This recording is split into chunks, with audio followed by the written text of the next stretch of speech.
Hi folks, welcome to today's webinar for our Electricity Innovation Lab at RMI. Today we'll be talking about driving integration, regulatory responses to the electric vehicle opportunity. We're going to get started in just a minute, so hold on tight, but we're looking forward to chatting with all of you. Today's webinar, we're glad you could join us for the next hour. My name is Rachel Gold. I'm a senior associate here with our Electricity Innovation Lab, our eLab program at RMI. I'm joined today by my co-author on our most recent eLab report, Kara Goldenberg, and as well as a couple of state regulatory folks who are working on EV deployment and integration. Before we make introductions and begin, a couple of quick housekeeping items up front. So participants will be placed on mute for the duration of the webinar to make sure we avoid any audio interference. Please submit any questions you have to our team through the questions window in your user webinar interface. We'll have time for a moderated panel discussion a little bit farther than halfway through today's webinar, and we're going to be compiling questions throughout the webinar for use in this discussion. So please feel free to provide us questions on a rolling basis. We'll compile those and use them in the discussion on the back end of the webinar. Before we dive into the content, I wanted to give you a quick overview of our Electricity Innovation Lab, or eLab. eLab is a key approach to meeting RMI's strategy. Through eLab, we engage with a diverse set of stakeholders throughout the nation, everyone from utilities to regulators to environmental advocates to large customers, you name it. eLab brings together decades of experience and expertise in electricity sector technology, policy, and business with leading-edge strategies to shepherd complex systems through change. We're inspired by the best thinking on today's dynamism and disruption, and we use that thinking to address three kind of guiding questions. One is, how can we understand and effectively communicate the costs and benefits of distributed resources as a part of the electricity system? The second question is, how can we harmonize regulatory frameworks, pricing structures, and business models of utilities and distributed resource developers for greatest benefit to customers and society as a whole? And finally, how can we accelerate the pace of economic distributed resource adoption? Today we'll be talking about at least two, if not all three of those questions, specifically in the context of electric vehicles and their use as demand response resources. So to give you a quick overview of today's webinar, today we want to explore some of the critical questions around electric vehicle deployment and integration that are faced by state utility regulators. We've been hearing curiosity and uncertainty across the industry, really, about the opportunities and some of the challenges for the U.S. electricity grid that are arising from the growing popularity and customer adoption of EVs. So our agenda today is threefold. First, we're going to share a bit about the conclusions of our recent report at a high level. And then most excitingly, we're going to get an overview of what's happening in California and Washington from the perspective of a couple of folks who work in regulatory agencies in those states. And then I'll lead a moderated discussion with an opportunity for audience Q&A if you guys send in questions. So to get us started, I'll introduce today's speakers. So today from the state of California, we have Noel Crisostomo, who is an air pollution specialist at the California Energy Commission, where he coordinates commission-wide and interagency efforts on transportation electrification. Noel was previously a regulatory analyst at the CPUC, where he led utility rate design, infrastructure deployment, and grid integration technology policy. We also have with us Chris McGuire, who is an energy policy strategist with the Washington Utilities and Transportation Commission. That's the agency responsible for regulating investor-owned utilities in the state of Washington. In his current position, Chris is responsible for proactively identifying and developing strategies for navigating complicated policy issues, including issues related to utility investment in electric vehicle infrastructure. So to dive into the recent paper that we just wrote and that we're here to share a little bit about today, We wanted to share a bit about why we wanted to explore this topic and then share some of our high-level conclusions. So why we wanted to explore this topic starts with RMI's earlier work by my colleagues Chris Nelder and others, which articulated the opportunities and the risks associated with EVs as what we might think of as demand response resources on wheels. So that paper focused not on V2G technology, but on VGI, on vehicle grid integration, and on the opportunity for EVs to become aggregated demand response resources.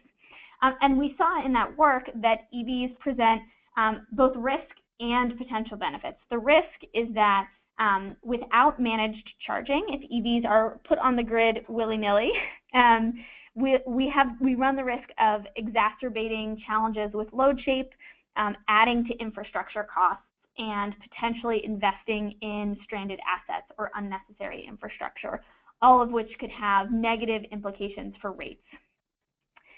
So that's the risk associated with EVs, and that risk is one that particularly we found appears at the distribution level. EVs are not currently at a level of penetration where we would anticipate that throughout the electricity system, but at even close to now levels of penetration, we might see distribution level impacts. And so that risk is one that's worth thinking about. On the other hand, there are real benefits associated with managed or smart charging that if we are able to manage our charging, in addition to getting the electrification benefits and the carbon benefits from electrification, we can support deeper decarbonization of the electricity sector by helping to smooth the path for integration of more renewables. So to us, this suggested three big goals for EV policy in order to enable this managed or smart charging. One is, of course, increasing EV deployment so that there are actually vehicles who can serve as these assets that can help support integration. Of course, building appropriate charging infrastructure, both to support further deployment and so that it's located in places that are going to be supportive of managed charging. And most importantly, optimizing charging behavior at that infrastructure so that the charging is smart and supportive. However, that work found that there's a technical and an economic opportunity. In digging into this, we realized that institutional and regulatory issues are really a key part of this discussion as well, and that there are a number of entities sort of at the center of this conversation, but one of those key sets of groups were utilities and state utility regulators. And so as we know with other DERs, distributed energy resources, there is a risk of misalignment because of existing pricing, because of the way that we plan, because of lots of other factors. But that risk of misalignment is actually exacerbated for EVs for a couple of reasons. One is because they're mobile, they move around, and the other is because there's less predictable growth associated with them. Customer behavior and customer adoption is in many ways an unknown here, and the projections that we've seen for EV growth vary pretty significantly. And so there's a lot of opportunity here, but also a significant amount of uncertainty, which could lead to misalignment. So most importantly, there's not one person or one government entity that can make all of the decisions that enable optimized smart charging. And so to us, this begs the question of how can we integrate an approach that coordinates amongst relevant entities and market actors and really enable the structural change we need to get optimized charging behavior. In thinking about this, Kara and I started from the place of our technical and economic analysis and then began having interviews with stakeholders and regulators across the country to understand what it is that they need in order to enable EV integration and deployment. And we wanted to understand what questions are really core to the regulatory role regardless of jurisdiction. As we had those conversations, two cases emerged that were really interesting because they faced different regulatory environments, different market fundamentals, and to a certain extent, different priorities and just sort of different places in the process. And so within the report, we profiled two case studies, one from the state of California and one from the state of Washington. And we used those interviews and conversations to build out 6 key regulatory questions for state utility regulators. So I'll briefly walk you through the 6 questions that we explored, and we'll refer you to the report for more, and then we'll turn it over to Noel and Chris to talk about what this actually looks like in practice, which is where the rubber hits the road. So the first 2 questions that we put together and that we heard emerge in our conversations sort of dealt with the roles and objectives of regulators in electric vehicle policy.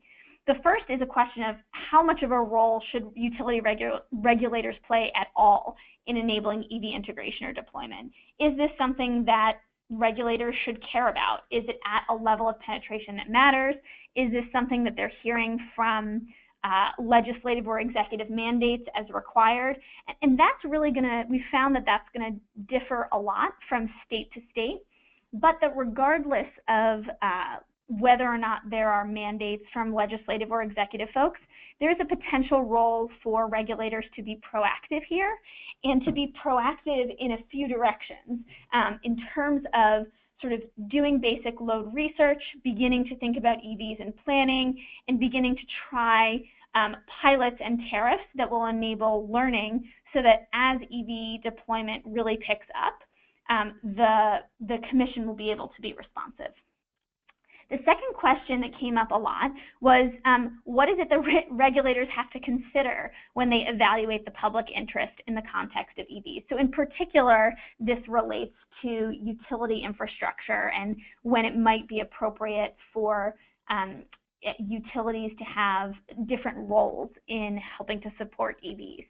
So I'll note that each state is taking a slightly different approach here, but those trade-offs are similar to the kinds of trade-offs we might see for any kind of investment. Things around the limitations of existing law, the principles of equity and cost effectiveness, and the time horizon for policy that's important. So the meat of the questions here that we heard from folks really related to integration and integration policy in particular. So the first set of questions were around what tools utility regulators actually have to encourage effective grid integration and optimal siting. The first one that came to mind for most folks that we talked to was rate design and other signals that can incentivize charging during the times of day when energy demand is low and significant supply is available. Many folks noted a big challenge here in balancing grid system-oriented rates and customer-oriented rates. So those rates that will enable and support the existing grid architecture, as well as those rates that will support and encourage customers to purchase EVs and to use them. Beyond rate design, though, utility regulators do have other roles that they can do to encourage integration and optimal siting. So they can think about and encourage utilities to include EVs in planning processes, and really importantly, thinking about EVs in the benefit cost analyses of different types of infrastructure upgrades, everything from smart meters to other types of communications equipment. There's a role to think about how EVs fit into those investment decisions as well. Probably the biggest question that we heard from folks was number 4, which is who should own, operate, and maintain charging stations, and what types of incentives should be put in place to encourage EV integration or deployment through those roles. So this is in many ways the question of what's the role of the utility and how do we think about competition in this marketplace. And we sort of thought about this on 2 axes. One of those is to what extent should the existing regulatory compact be extended to include EV charging infrastructure, and how far does that extend? What types of equipment or parts of the system are appropriate? And then within that, what are the different roles that utilities should have? And then next, within that, are there particular market segments that if you have a competitive market as a potential priority, that a competitive market might be unlikely to serve? And in those cases, there may be an argument or a reason to support utility-owned or operated or maintained infrastructure. So those are sort of the things we've been hearing from folks, is that there's a piece of this around the regulatory compact, and then a piece of this around underserved market segments or potentially underserved market segments. The last big question here is number 5, which is what policy support or guidance is necessary to help enable aggregation so that EVs can provide demand response and ancillary services. So we know that one individual EV on its own, while it's quite a bit of power relative to a given household, is not necessarily enough to compete or to participate in markets given current thresholds.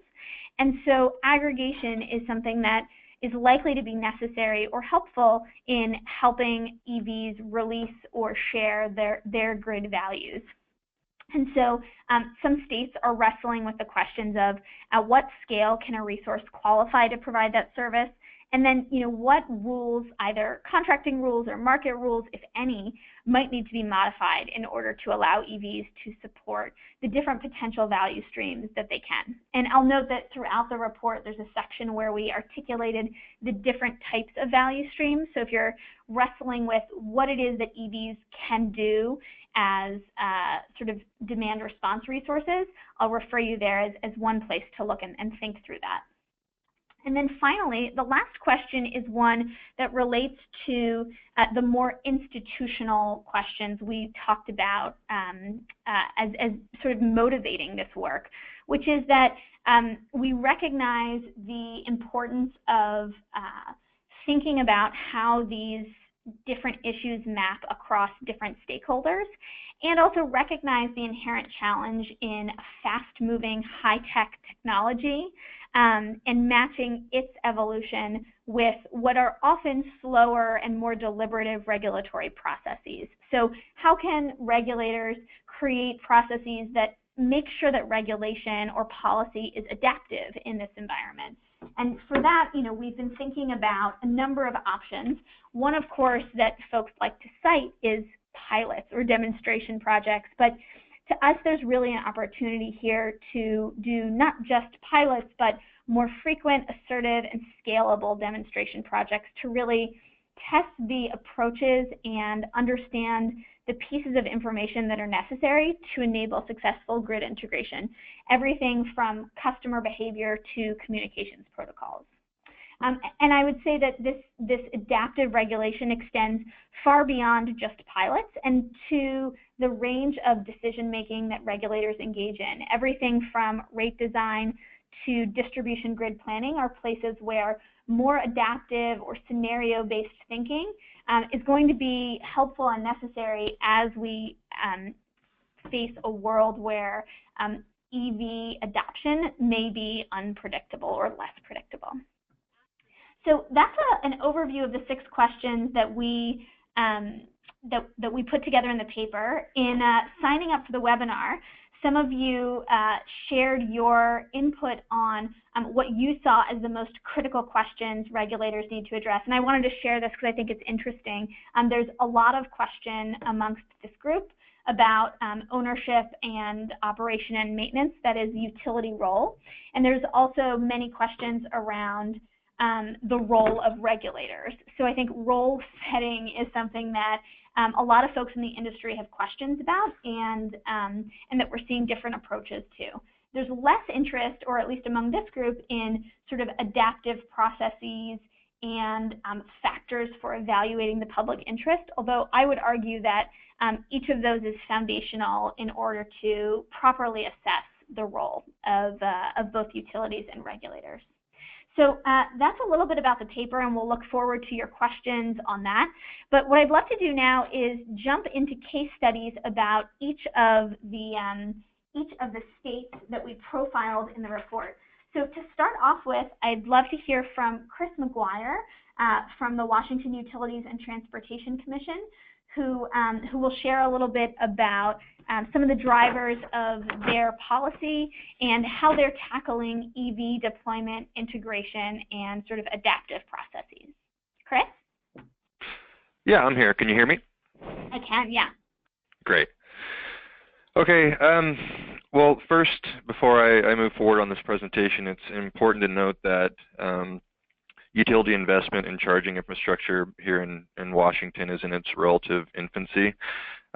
Just 2 weeks ago, on November 2nd, we opened a rulemaking on this issue. We're currently in the public comment period, so obviously some lingering policy issues continue to be discussed. So although we're not at a point where I can really provide answers, perhaps I can provide some food for thought. Hopefully this presentation can provide some insight on policy issues that others are likely to encounter as utility investment in EV charging infrastructure gains regulatory support. And hopefully this gives some of you a chance to be proactive in thinking about and resolving issues before they become contentious and potentially bog down your regulatory process. And before I give a couple examples of the policy issues that we're confronted with here, I want to point out the importance of legislation in opening the door to broader regulatory support of utility investment in EV charging infrastructure. Statute and case law could make it difficult, if not impossible, to challenge the traditional regulatory framework. So in some cases, the legislative path could be the only path.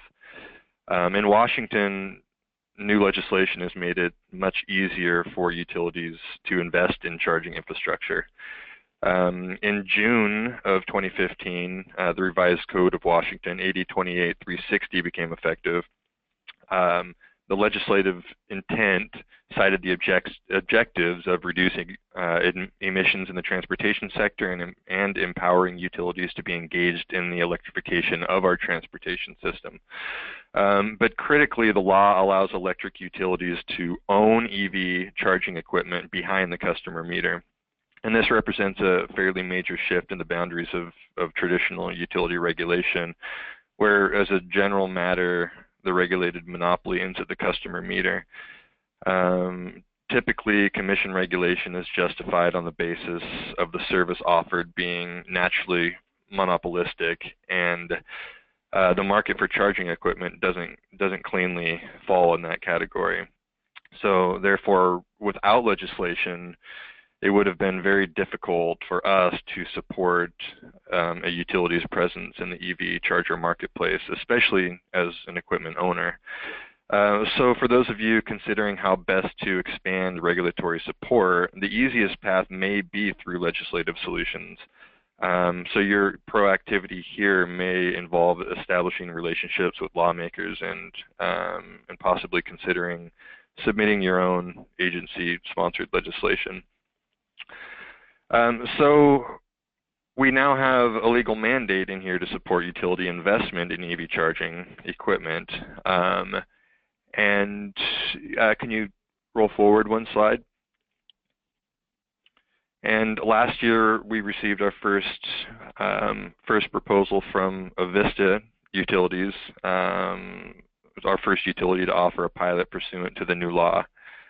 Avista, I think we're one slide back. If you can move us to my slide 4, that would be great. Looks like it was cut off. That's okay. I don't need the slides. I'll just continue to speak through. So Avista Utilities is currently purchasing and installing EV charging equipment behind the customer meter. The pilot is limited to 265 level 2 chargers, and however, Avista's initial proposal here at the Washington Commission generated a pretty lively discussion and highlighted some critical policy issues that need to be addressed. And as I mentioned before, we're still very early in the process, so these policy issues remain unresolved, but I think it's important to highlight a couple of them so that people listening in on this webinar have a chance to consider proactively some policy issues that they're likely to be confronted with, particularly as their states move toward broader regulatory support.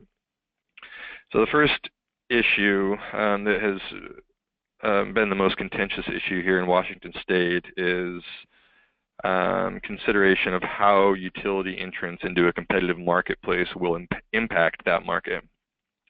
A utility could plausibly capture the entire market in its service territory, especially as subsidization increases.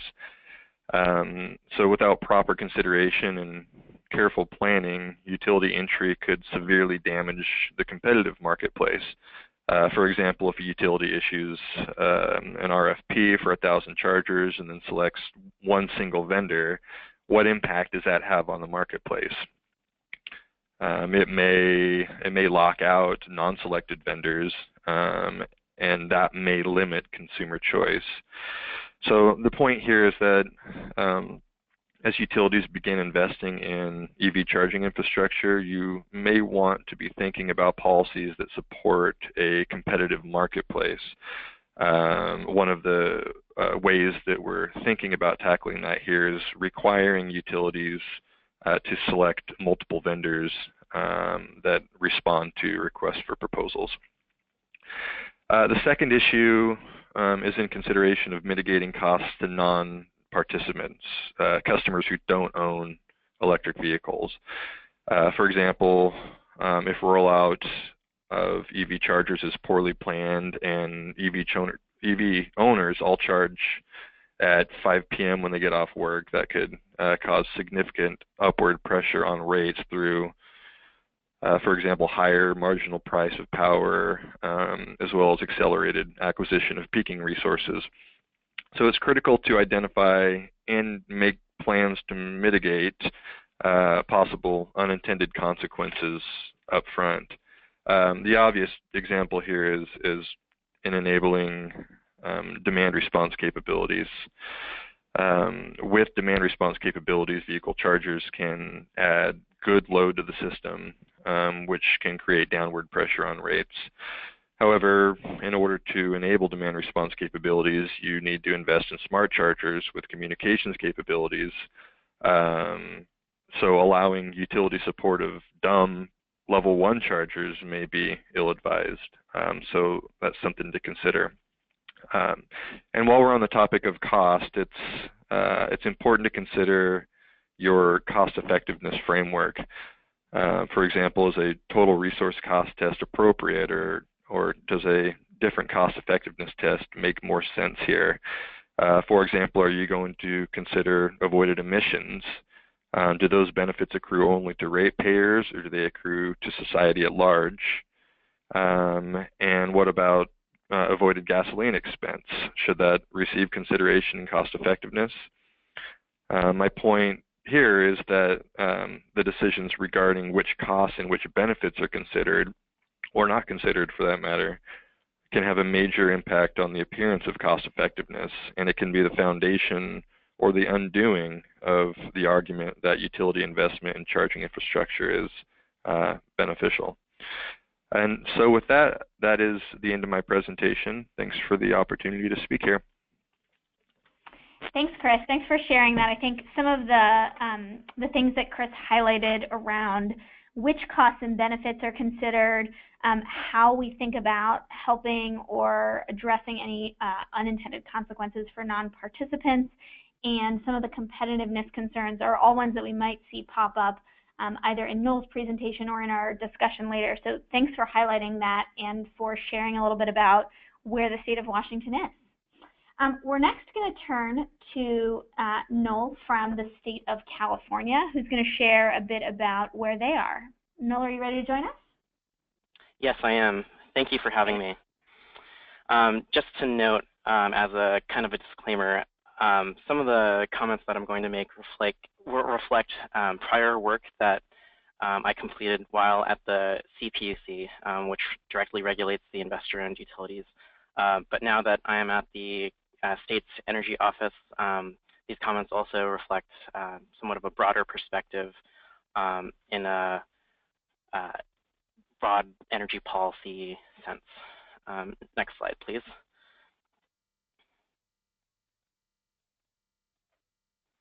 So the key drivers of EV growth in the state are really the need to address and mitigate the greenhouse gas emissions from the state's transportation sector. This accounts for roughly 40% of our state's carbon footprint, and the enabling legislation for greater utility involvement in electric vehicle charging was SB 350. But SB 350 builds upon California's long history of nation-leading policies targeting air quality improvement and sustainable energy. As a background, SB 350, similar to the enabling legislation in Washington, I think they're actually kind of sister legislations actually. SB 350 came from Governor Brown's inaugural address in 2015, which called for dramatic increases in energy efficiency, the renewable portfolio standard, but also, and critically, having petroleum use in the state for light-duty vehicles and trucks. So these broad decarbonization targets are principally aligned with the need to, for California to contribute its greenhouse gas emissions reductions along the lines of what is needed to stabilize global temperatures to 2 degrees Celsius and mitigating climate change. While SB 350 did not eventually codify the, could you stay on that slide? Sorry. While SB 350 did not codify the halving of the petroleum use, that intent lives on in new public utility codes that raise transportation electrification, and it's focused here, to the level of a, quote, principal goal of utility resource planning and investment.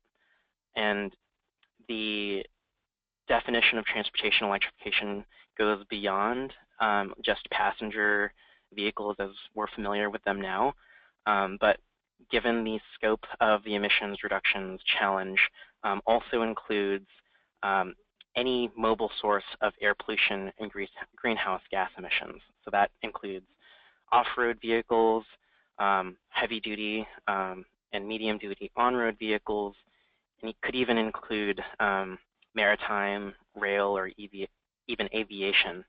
So we're trying to really transform mobility holistically across the state.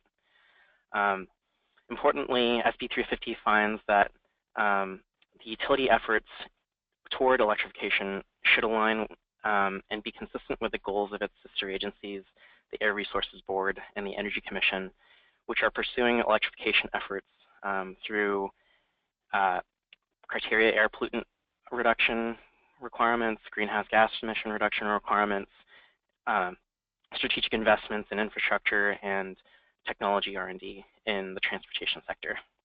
So SB 350 critically finds that along the lines of cost analysis and total resource cost tests, finds that these programs must minimize cost and maximize benefit, but fundamentally must directly benefit the customers that will be responsible for repaying these investments deployed on their behalf. So in SB 350, there's a specific code that was restructured to clarify that improvements to the safe, reliable, and economic provision of electricity that could be attributed to electrification could be found to be in the benefit, to directly benefit ratepayers if they, for example, improve the system's load factor or ability to accommodate renewables. So in this manner, vehicle adoption and deployment are directly linked with key goals for grid integration as well. So this amendment to the interests of ratepayers included a broader understanding of the societal benefits of electrification, and also included a point around accounting for the economic development goals of employing more people in the EV industry and benefiting society at large through indirect benefits to disadvantaged communities, as well as direct benefits from actual investments in the most polluted disadvantaged communities. Next slide, please. So along the lines of concurrent EV deployment and grid integration, this slide kind of describes where we are in the state right now. And as Chris was mentioning, California is or as Chris was mentioning for Washington, California is also in an extremely dynamic phase of electrification as we try to meet these very drastic goals to mitigate air pollutants and greenhouse gas emissions. The state strategy has been kind of summarized in this to-do list as it was described in the action plan itself as in 4 major strategic actions. The first was to raise awareness and education of the benefits of ZEVs for customers so that they could purchase vehicles, of course, and infrastructure to support the utility programs that are being built to achieve our mandates. Another focus of the plan was to ensure that our efforts are being accessible not only to the more affluent areas of the state, but to make sure that they're designed for moderate and low-income customers as well, and for all different segments. This new action plan expands beyond light-duty vehicles and is encouraging the state's focus on the medium and heavy-duty vehicle segment, and that's is encapsulated in a separate report targeting sustainable freight.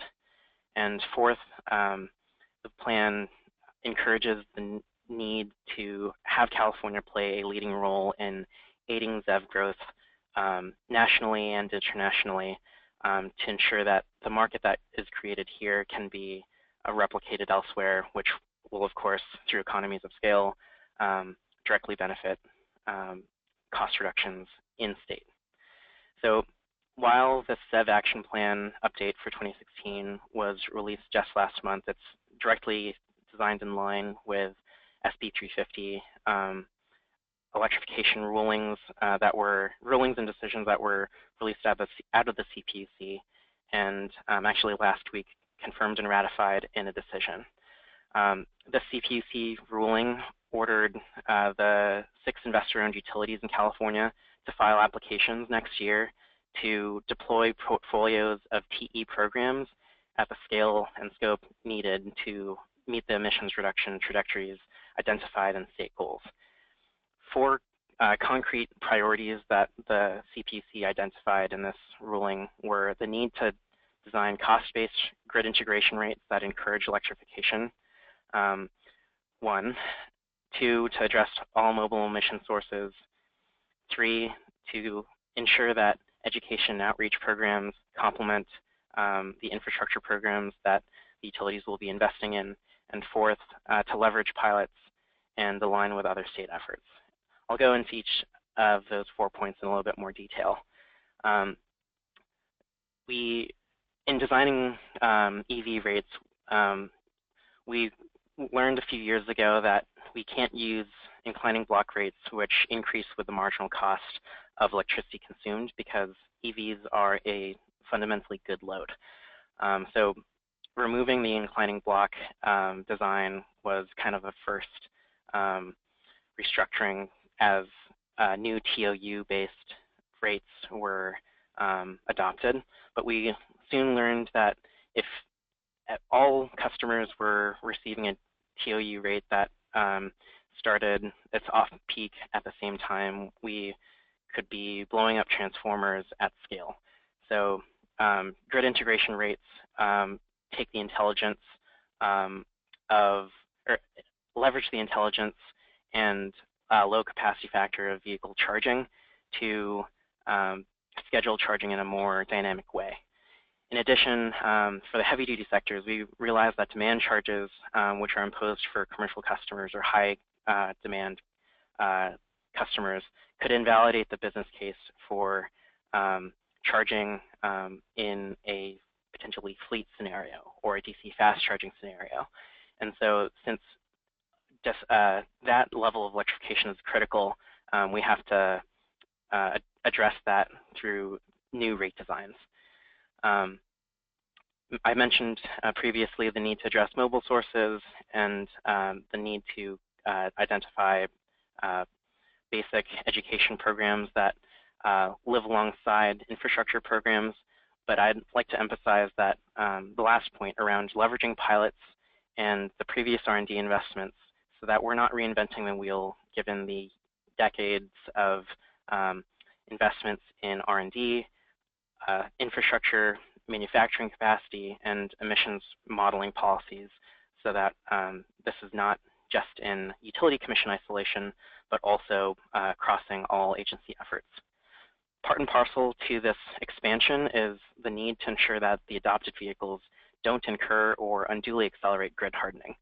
So given the eventual scale of electrification, we could imagine a case where there indeed is a need to upgrade, but we haven't yet determined the optimal point of grid upgrades. So understanding this dynamic is a key element of the grid rate design of the vehicle grid integration rate under San Diego Gas and Electric's Power Your Drive pilot program. In this rate design, CAISO hourly wholesale prices form the base commodity rate, but added to this are components that are differentiated based on the circuit and feeder level and add a critical peak price, as well as a renewable energy signal based on the forecast error between the CAISO's day ahead market and the day of forecast. So thirdly on this slide, we want to make sure that vehicles and our efforts for VGI enabled the use of that embedded storage as a resource to help maintain stability of the grid while maintaining, of utmost importance, the need to keep drivers mobile. And we're actively considering standards for being able to communicate these rate designs right now. Next, please. This is a bit of a case study around how to harmonize across the agencies the need for data to track the progress that we're making on our petroleum reduction efforts, because as you can see on the right, this is a pretty unified all hands on deck effort from all the agencies. I won't go through each of these points, but essentially the need to gather information could be onerous if it's not organized or harmonized across the agencies. And this is a key challenge as you design programs going forward, because given the different market design and technological or reporting and monitoring requirements for each of these different purposes, this could be extremely onerous for a manufacturer or an EVSP in terms of designing technologies. At the same time, this information is essentially knowledge is power, so we need to make sure that what we're asking for preserves customer privacy and maintains a conducive environment for market competition. And so critical in this need for developing information about where chargers are, how they're used, how to transform that energy used into low carbon fuel standard credits, how to use that energy and behavior into future planning. All of this needs to leverage the kind of existing smart grid standards that were developed roughly in line with the ARA investments around the smart grid and their advanced meter infrastructure initiatives from roughly 2009 to the current time. Again, this challenge comes from gathering all this information, which are used for a wide range of purposes, but ultimately, when we're working with the other agencies, we have to ensure that our policies are focused and simplify the user interfaces and functions embedded at the vehicle and charging equipment that we're investing in as a state. And in the interest of time and discussion, I can talk to the points during the Q&A session. Thank you for having me. Thanks, Noel. Thanks for taking us through both some of the drivers and kind of current status, as well as coordination of what's happening in California right now. It's exciting to hear that there's a lot going on, and I think it gives folks in other states sort of something to take a look at and think about how it might apply or not apply to their context, which is great. So I want to thank both Noel and Chris for those case studies and sharing a little bit about their thoughts there. That was great. And we're now going to dive into our panel discussion. And I want to thank the folks who are listening in for some great questions.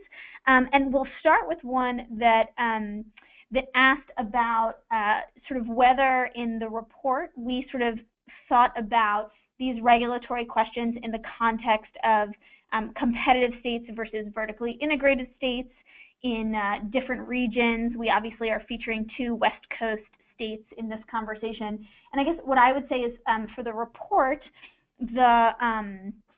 we intended to create a set of questions that will be applicable regardless of the regulatory context.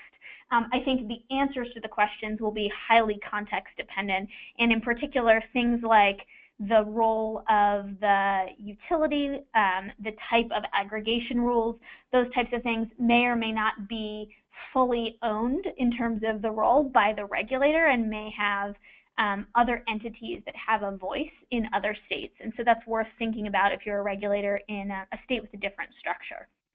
And to that end, I think maybe a good question to start off with might be one that's probably first for Chris. So Chris, you mentioned the importance of legislative action to open the door to broader regulatory support of utility investment and EV charging infrastructure. You talked about the idea that it might make sense for PUCs to be actively coordinating with or having conversations with legislatures to the extent that there are barriers there. But absent legislative action, what do you see as the things that regulators can do to support build out of charging infrastructure now? What are some of those first steps? Yeah, thanks for the question. I think, well, thinking first broadly, if a utility or a utility commission can demonstrate that what the utility is doing is beneficial to all ratepayers, there may be a public service justification for maybe not necessarily ownership, but at least utility participation in utility support of electric vehicle charging equipment. But a couple of things that we're doing here, in fact, we were doing before the new law was enacted that enables utility ownership, is first allowing pilots to move forward. You know, part of the reason why we allow pilots generally is because we're unsure about you know, the level of costs or benefits some particular piece of equipment imposes on the system. So allowing companies to move forward in sort of a pilot context enables at least a foot in the door, you know, for utilities to start to become involved in you know, offering incentives for electric vehicle charging equipment, and possibly gets regulators and interested parties warmed up to the idea that this actually could make sense for utilities.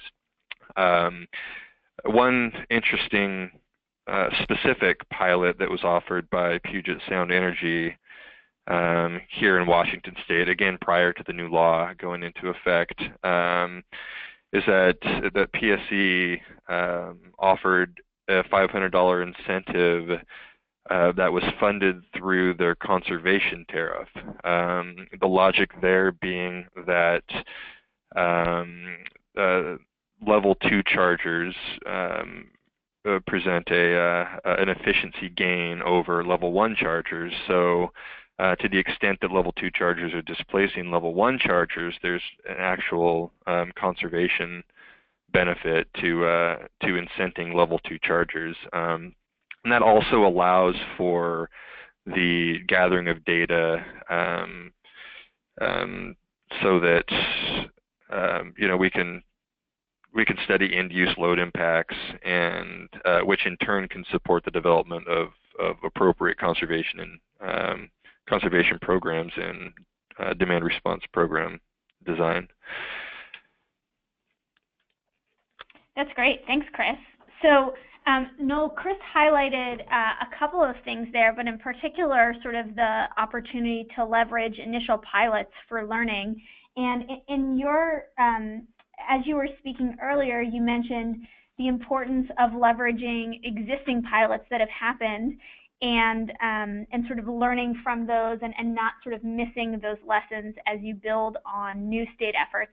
And I'm curious whether there are particular examples or sort of processes or methods that have been used in California to leverage many years of pilots in sort of the next phases or the next steps. How have you guys been thinking about that? Sure. So in the transportation electrification ruling, if you actually go back to the slide 18, you can click the middle image, and within that image, you will open up the ruling. And within that ruling, one of our interns at the PUC developed a, oh great, could you jump to the last page? Developed a HyperCard-like interface. Sorry, not the last page, but scroll back up to maybe Appendix A, I think. HyperCard interface to determine what we can glean from all those pilots. So there's a link right in the middle around, I think you can Control F tiny.cc actually. Anyway, this kind of pilot database, as we have termed it, is a way of organizing not just state efforts, but federal efforts that we could find around smart charging, around technology, customer behavior, in informing program design. So there's kind of a balance between dipping your toe in this space, which is the kind of the pilot paradigm, and then jumping in for the purpose of acting quickly. And so this pilot database was intended to inform like a happy medium between those kind of tense opposites. Specifically, as an example, one fundamental technology that will cross sectors and will cross purposes for TOU rates or settlement validation for grid services or the low carbon fuel standard was the need to submeter the EV load in some manner. So the submetering pilots that we've been, that the PUC has been pursuing was a way of understanding and characterizing the EV resource and using that information in the myriad of ways of that I outlined on the next slide. But essentially, we're finding that each of the agencies has use for this data, and we could leverage the learnings from that utility collection of data in many purposes, increasing the effectiveness of a given investment. Cool, that's great. Thanks, Noel. So I think we probably have time for just one more question. And so here I think we have folks from a lot of different states on the line. I see folks from the East Coast, from some Midwestern states, from the West Coast. And so I think one thing that might be great to have each of you share a little bit about is, and I know, Chris, you've mentioned how early you are in the process here, but I bet there are already lessons learned for to help states sort of thinking about how they can support not just EV deployment, but also integration of EVs, and how they can kind of achieve those dual objectives at the same time. So Chris, Noel, what are your thoughts on sort of lessons learned around both EV deployment and integration? I'll go first because there's not really a lot I can say, again, being so early in the process. The integration itself is kind of a far out hazy dream, but you know, the lessons learned in that regard are, I feel like I touched on them in my presentation, and that is, while you're promoting rollout of EV infrastructure, you have to be mindful of the fact that these will be grid assets at some point in the future, and you need to put yourself in you need to put yourself in a position to have the ability to turn those assets, the chargers, for example, into assets, enabling demand response capabilities I already mentioned in my presentation, but being cognizant that those, in order to capture those benefits later, something has to be done now. And so just all that I can say is be mindful of that, and try to, in your early discussions on adoption of EV infrastructure build out, consider how to promote you know, a rollout that's conducive to grid integration in the future. Thanks, Chris. That's great. I think that's helpful framing. And Noel, your last thought here on sort of states looking forward? Chris's point is extremely important to emphasize, and I'll add to that. The tension between piloting and deployment is extremely critical to get right as possible, and it's hard to say what the exact answer is in bridging those kind of endpoints or range of outcomes in utility explorations in this space. But the need for future functionalities being built in to deployments today, even small-scale deployments, is very important. And the way that we're moving along with that, given the several years since we first started our EV work in 2009, is broaching the question around how to communicate this critical EV and transportation data across the utilities to customers through vehicle manufacturer equipment or charging station equipment. Not vehicle manufacturer equipment, obviously the car, sorry. But addressing that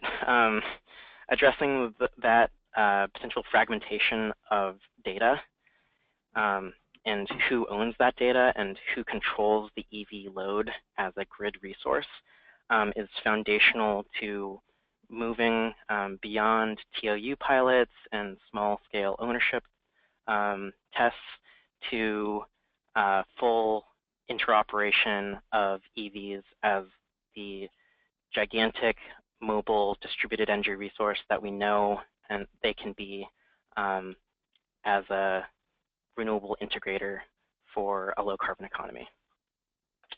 Thanks, Noel. That's great. So I want to just thank Noel and Chris for joining me today. Really appreciate their insights and their thoughts on what's happening in states. For more information, you can download the report to check it out and learn more, or follow up with myself, with Noel or Chris directly if you have specific questions about what you learned here today. We're looking forward to hearing what other states are up to and how this is moving across the states as EV integration and deployment becomes a reality. Thanks again for joining us, and have a great rest of your day.